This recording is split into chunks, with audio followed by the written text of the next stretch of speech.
don't know about you, but I've noticed words like refugee, resettlement, words like crisis are popping up daily on news feeds and TV or trending on social media. When we hear words like that, our minds, I think, can fill with 1,000 different thoughts and images, and probably, if we're honest, a lot of fears. Persecution, violence, and war have displaced over 65 million people in the world today. That's 1 in every 113 people. It's the highest number ever. Individuals, entire families, and whole communities have been forced to leave their homes in order to simply survive. And those who come to the United States with refugee status have had no choice but to flee, seeking safety for themselves or for their families. It's interesting, if you read through Scripture, you find that the Bible is full of stories of people like this, people who've been uprooted and displaced.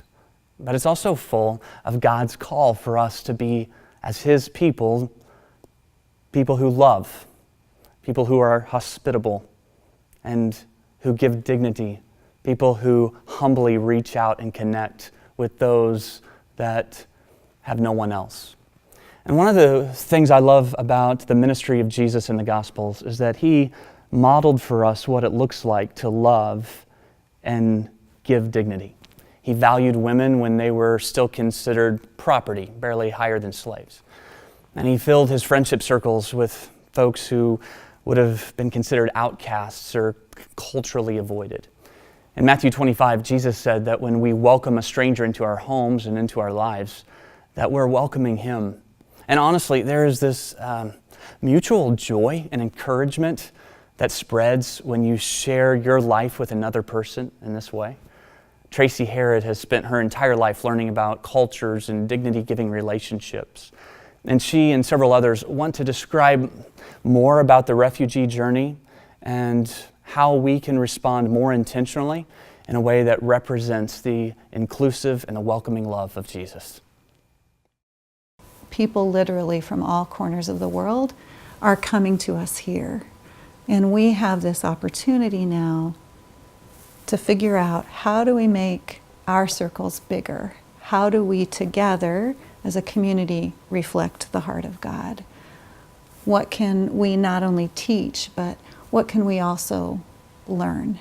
Those are the questions that we need to be asking ourselves as we learn and explore more about what the refugee journey is like, what it is that's brought people here, and what it is now that's our responsibility to learn how to love. For Christ followers, it's never a question of whether or not to love someone. The question is only how best to love. How can we love this person in ways that bring healing into their life? When someone has experienced trauma at the hands of another human being or other human beings, there are some things that are robbed from them as a result of that trauma experience. One of those things that's taken from a person is dignity. Another thing that's taken from that person is the ability to trust other human beings. And another thing that's taken from them is the sense of having choice or control in my own circumstances. So when we look at building relationships that minister to people who've been through these kinds of experiences, what makes those relationships healing is when we have encounters with people that restore those three things to people's lives. So we're looking for ways to build relationships that restore dignity, that restore trust, and that restore choice to the person who has survived. That's how we portray the healing of Christ into those relationships and friendships.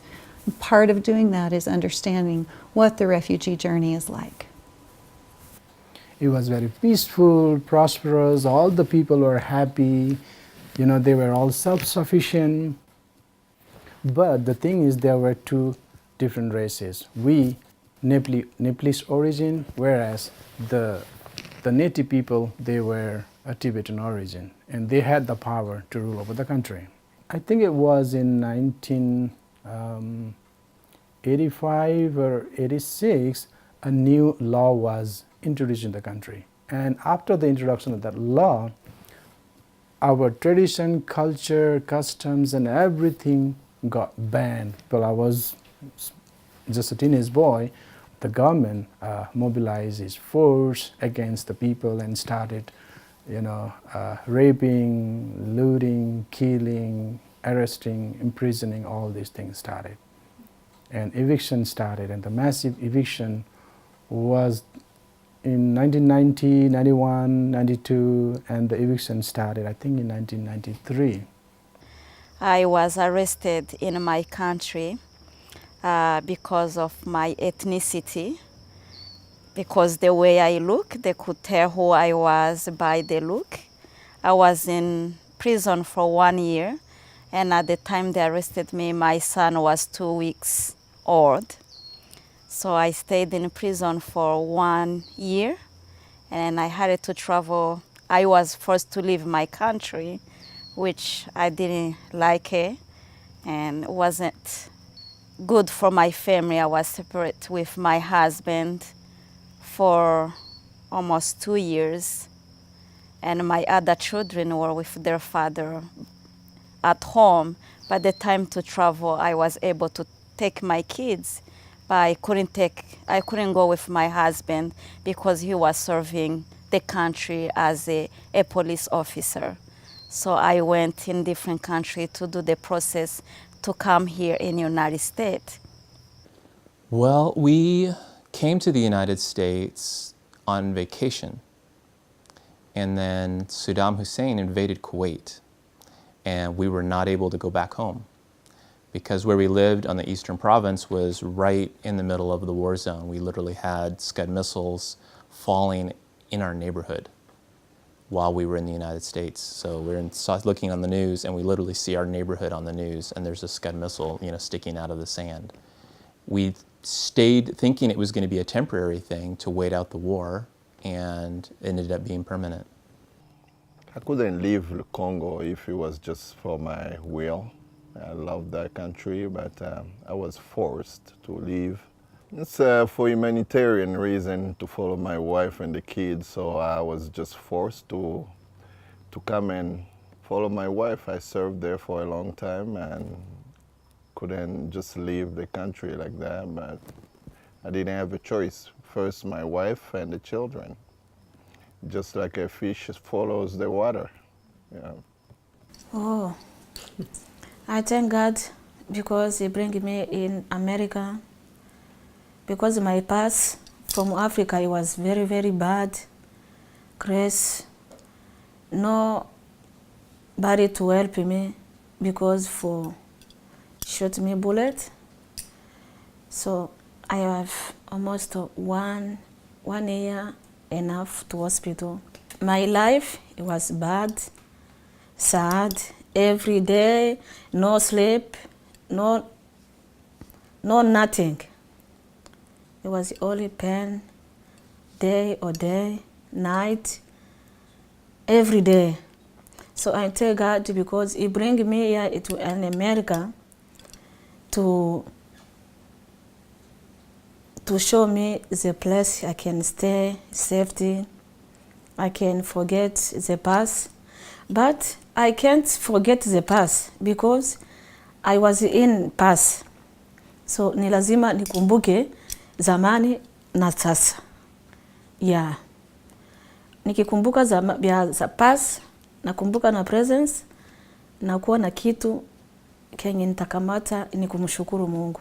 Kwa kweli ilikuwa ni vigumu wakati tumefika Amerika. Tulikuja kwanza na makesi ya magonjwa. Nilikia na mtoto wangu yuko mgonjwa, wamempiga masasi kwa miguu. Sasa hiyo mguu imekuwa kama imeoza. Hata mishipe ilikuwa ishaharibika. Sasa wakati tumefika hapa kweli tumehitaji kwenda kwa mganga sana.